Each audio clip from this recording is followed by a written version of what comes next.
ketika dicermati lebih dalam, the living law merupakan katalisator dalam pembangunan hukum nasional. Menurut Promovendus, bagaimana bentuk-bentuk penyelesaian hukum yang ideal mengenai konflik masyarakat adat Karusia dengan PT Palen, dan begitupun juga dengan konflik masyarakat Uraso dengan PTPN 14 perkebunan kelapa sawit di utara, dan yang ketiga konflik masyarakat adat Amatoa Kajang dengan PT Lomsung Bulukumba. Silakan. Ya, konflik dia melihat bahwa dalam peradilan pidana itu ada 3 hal yang penting. Yang pertama itu harusnya pelaku dalam melakukan kejahatan maka dia harus diberikan hukuman. Kemudian yang kedua, dia juga mengatakan bahwa harus juga ada upaya rehabilitasi, misalnya ketika orang melakukan kejahatan, kemudian tidak melakukan kejahatan, kemudian dia harus dipulihkan. Kemudian yang terakhir yang sangat terkait dengan pertanyaan Pak Dr. Nasrullah itu jelas melihat bahwa ada namanya keadilan restoratif. Jadi bagaimana misalnya pelaku-pelaku usaha misalnya seperti PT Vale, kemudian PTPN itu harusnya bisa membuktikan dirinya bahwa dia bisa menjamin perbaikan terhadap lingkungan, atau misalnya ada masyarakat yang terdiskriminasi dari upaya-upaya atau aktivitas yang mereka lakukan, sehingga penyelesaiannya adalah mereka harus melibatkan korban-korban itu dengan beberapa pihak terkait, misalnya seperti pemerintah. Dan selama ini misalnya kalau seperti kasus di Karonsie dengan PT Palen itu sudah sampai ada keterlibatan Komisi Hak Asasi Manusia, ada Komnas HAM terlibat dalam upaya-upaya penyelesaian konflik, dan termasuk pemerintah daerah Kabupaten Luhut Timur. Jadi pada saat itu Komnas mengeluarkan rekomendasi untuk upaya penyelesaian hak-hak masyarakat adat yang ada di wilayah konsesi. Ya, mungkin. Dan nanti itu pertamanya setelah selesai. Karena masih banyak penanya, jangan sampai yang lain tidak memberikan tulisan. Baik, saya silakan Profesor Dr. Haji Firman Rahman, SHMA, juga diberi waktu 5 menit. Ini tim promotor yang amat terpelajar Majelis Penguji, terkhusus pada penguji eksternal Bapak Profesor Dr. Andi Yunus Wahid, SHMA, dan Bapak penguji lintas disiplin ilmu Bapak Dr. Junaidi Zakaria, SMSI, Saudara Promovendus, hadirin, Assalamualaikum warahmatullahi wabarakatuh.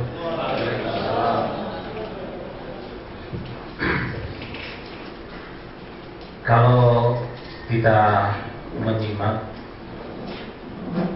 kitab disertasi saudara yang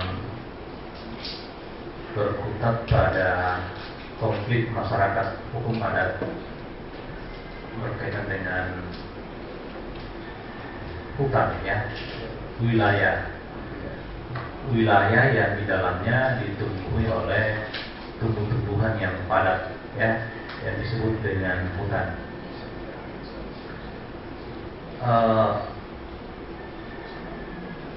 Undang-Undang Nomor 5 Tahun 1960 memang adalah merupakan unifikasi hukum adat nasional tentang tanah,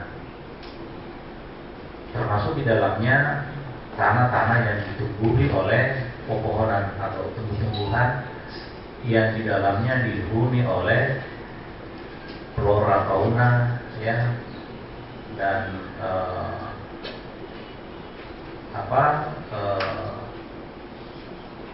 hayati lainnya, ya. Nah, oleh karena itu memang sebelum Undang-Undang Nomor 5 Tahun 1960 pemerintah kolonial itu telah melakukan suatu eksploitasi terhadap bumi, ya, terutama kawasan hutan kita dengan kebijakan yang dikenal dengan domain proclearing, ya.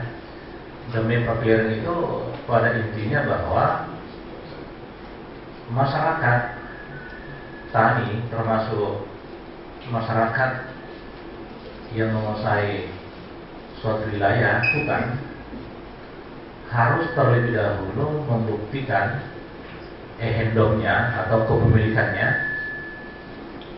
kepada pemerintah kolonial. Jika tidak dapat membuktikan secara tertulis, ya, ke pemerintah kolonial, maka tanah-tanah itu jatuh pada negara, ya, termasuk kawasan hutan.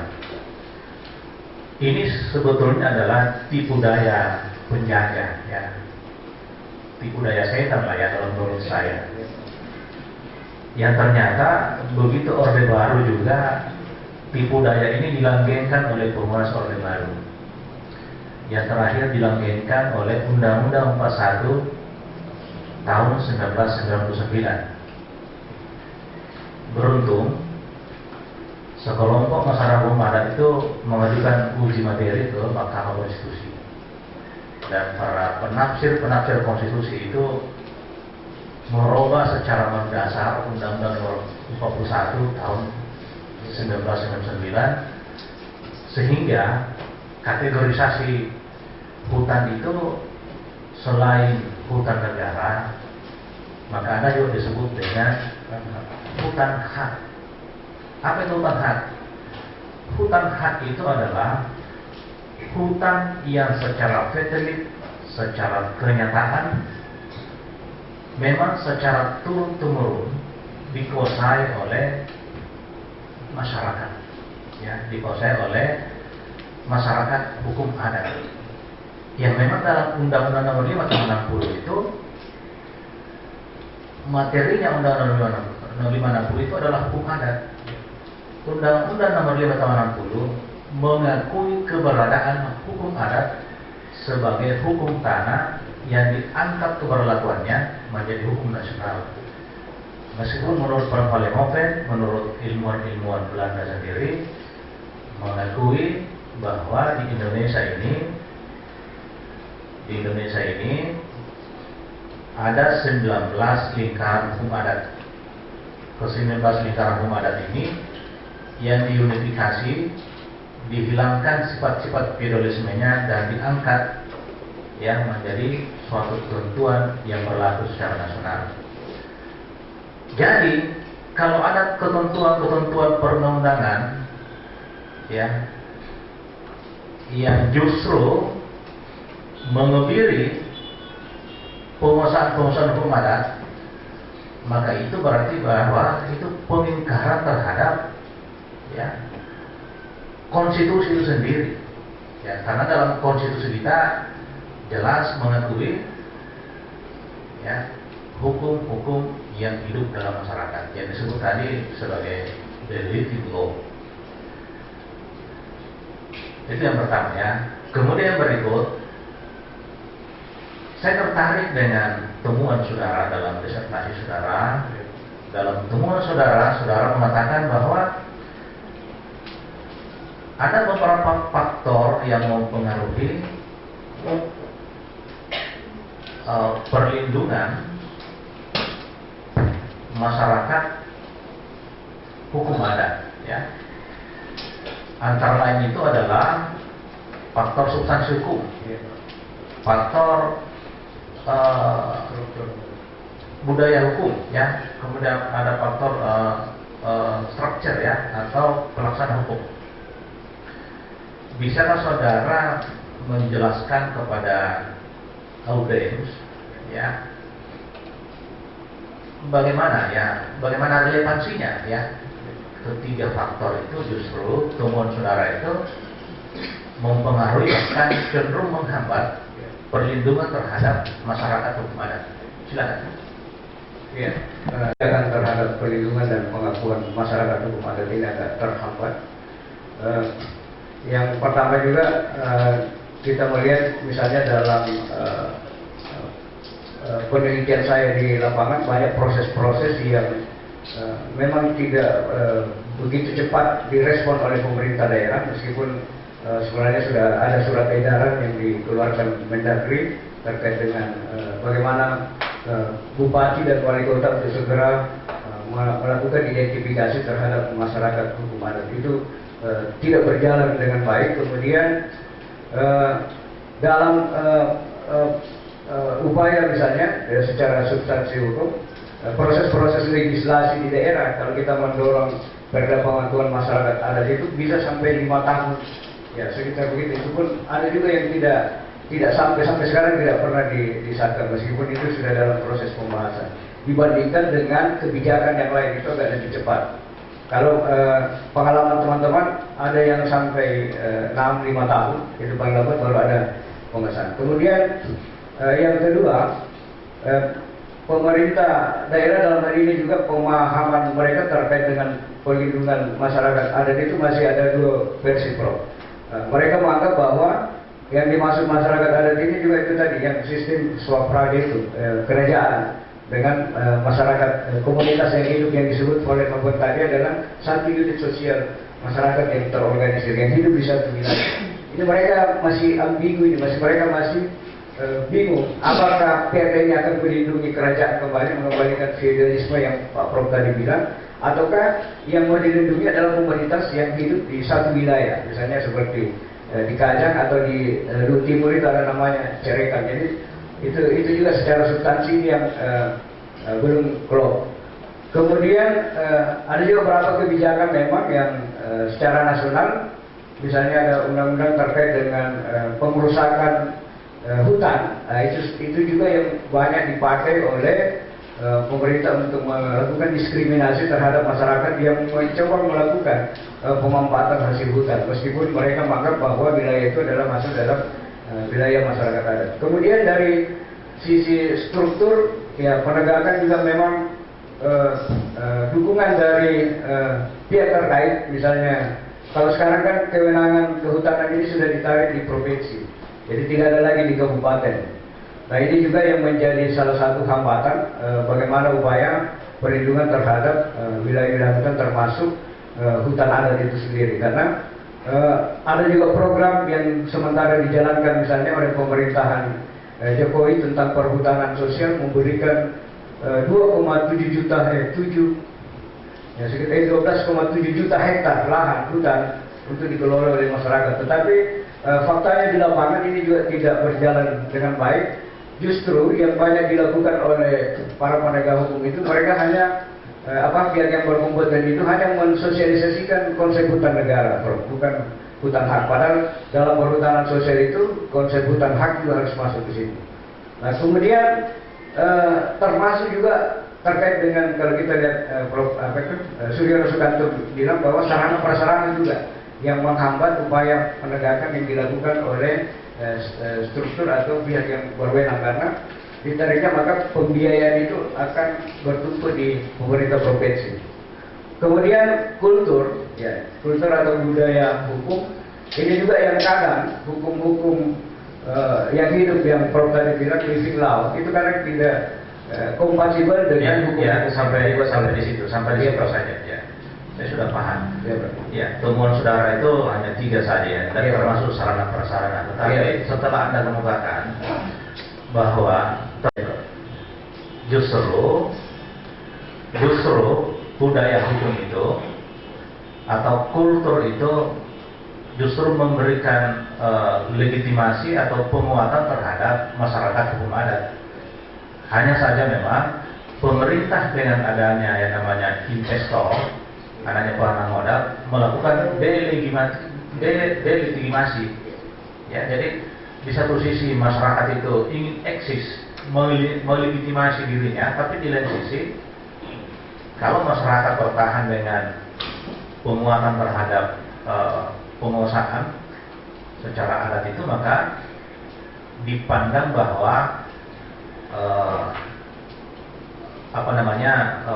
pertumbuhan ekonomi melalui peranan modal itu akan menjadi dengan jalan sendiri. Jadi budaya hukum itu justru bukan menghambat, ya, justru memberi penguatan. Pemerintah melakukan delegitimasi, sedangkan masyarakat sendiri melakukan legitimasi. Saya kira tidak usah dikomentari ya. Saya akan mulai kepada ketua. Assalamualaikum warahmatullahi wabarakatuh. Silakan pemimpin berikutnya Profesor Dr. Haji Laude Hussein SHMH, diberi waktu tidak lebih dari 5 menit. Para tim penguji eksternal dan penguji ini yang insya Allah dimuliakan Allah SWT, terkhusus para audiens dan saudara pemerintah. Dari jawaban Anda dan hasil penelitian saudara menunjukkan, dan saudara juga mengungkap dalam hasil penelitian bahwa fenomena hutan yang ada di Indonesia ini ada fenomena terjadi kerusakan hutan, kerusakan lingkungan di mana-mana. Dan ini terjadi sebenarnya itu justru setelah ada Undang-Undang Nomor 41 tahun 1999. Ya, saya sendiri kalau jalan di Kalimantan itu tahun 98 itu masih kawasan hutannya masih lebat sekali. Tapi begitu ada Undang-Undang Nomor 41 tahun 99, begitu cepat terjadi pembalakan liar di mana-mana, ilegal terjadi di mana-mana. Ini satu fenomena menunjukkan bahwa justru dari aspek substansi hukum yang menjadikan terjadi kerusakan. Jadi karena hukum, karena Undang-Undang 41/99 yang menjadikan terjadi pembalakan di mana-mana, pembabakan hutan di mana-mana, dan bukan hanya di Sulawesi Selatan, di Kalimantan, di Jawa Barat, itu terjadi setelah tahun 99 ini. Oleh itu, singkatnya pertanyaan saya ini harus dijawab dengan menggunakan landasan teori. Mungkin ada teori yang Anda bangun untuk menjawab masalah ini.